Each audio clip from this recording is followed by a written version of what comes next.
Welcome to class, where we begin HVAC troubleshooting, starting with two of the most common issues: restricted airflow and incorrect refrigerant charge. These two problems are responsible for more than half of all service calls in residential air conditioning. So today, we'll break them down, step by step. Airflow problems. An air conditioner needs proper airflow to operate efficiently. Without enough airflow across the evaporator coil, the system can freeze up, run longer cycles, or even damage the compressor. Here are the most common airflow problems. Dirty filter. A clogged return filter reduces airflow. Always check and replace the filter on every service visit. Evaporator coil is dirty. Dust buildup on the coil blocks heat transfer. Use coil cleaner or foam to flush it safely. Blower wheel is dirty or damaged. Check the wheel inside the air handler. Dirt or broken fins reduce CFM, cubic feet per minute of airflow. Blower motor is burned or not running. If the blower motor doesn't start, the coil can freeze. This may happen because the motor is burned or some relay, thermostat, or control board is not activating it. In other words, the blower is not turning on for some reason, and this will cause airflow loss and eventually freezing. Blower running too slowly.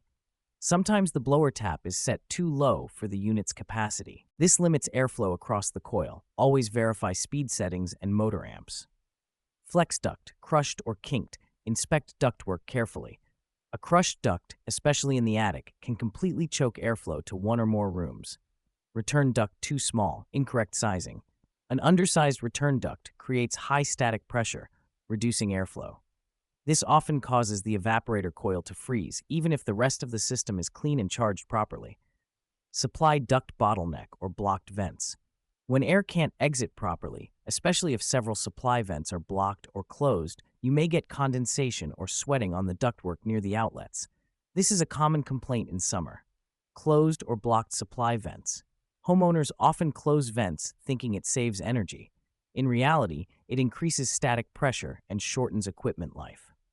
Airflow tools. To diagnose airflow issues, use an amp clamp, check blower motor draw, a temperature probe, check delta T, a manometer, measure static pressure, a flow hood, if available, to measure CFM.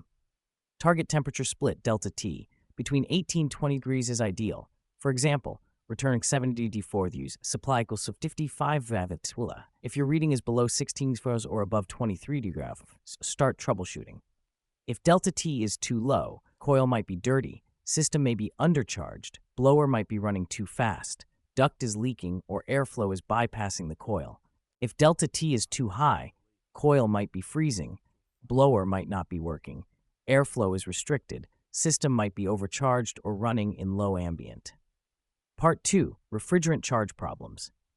Now let's look at charge issues, because too much or too little refrigerant can seriously affect system performance. Symptoms of low refrigerant evaporator coil freezing: suction pressure low, delta T too high, long cooling cycles, compressor overheating, bubbling hissing noise near metering device. Low refrigerant equals low pressure equals freezing coil. But remember, this is a symptom, not a root cause. Check for leaks before adding any refrigerant. Symptoms of overcharge: high head pressure, high subcooling, high compressor amps, warm air from supply vents, overheating compressor, superheat versus subcooling. Quick reminder: use superheat for piston systems. Use subcooling for TXV systems. Always check manufacturer specs. How to check: use gauges or digital probes. Record indoor-outdoor temps. Match readings to chart or datasheet. Adjust charge slowly and precisely. Never add refrigerant without leak detection. Adding refrigerant without fixing the leak is against EPA rules, and it could destroy the compressor. Always find and repair the leak using UV dye, electronic leak detector, nitrogen pressure test. Summary: what you've learned. Airflow issues lead to freezing, sweating ducts, long cycles.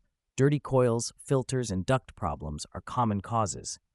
Undersized return or closed vents can restrict airflow. Blower motor issues or relay thermostat faults can stop cooling. Refrigerant charge must be verified using proper methods. Use superheat or subcooling, depending on the metering device. Always check for leaks before adjusting charge. You are now prepared to diagnose the two most common HVAC issues. Take your time, test carefully, and document what you find.